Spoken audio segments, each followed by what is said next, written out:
What is GATE?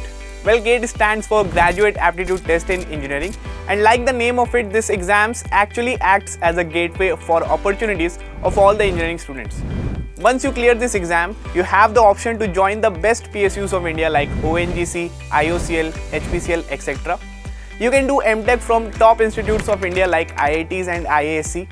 You can also go for MS in some foreign institute like National University of Singapore. You can do top management courses from colleges like NITI Mumbai. This exam is conducted every year for all the disciplines in the month of February, and thousands of students appear for this exam. The paper consists of 65 questions of 100 marks in total, out of which 15 marks come from aptitude, 13 marks come from engineering mathematics, and the remaining 72 marks come from the core technical portion of your relevant branch. GATE exam can bring huge impact in your life, so start your preparation now. For more such videos, subscribe to our channel GATE 24/7.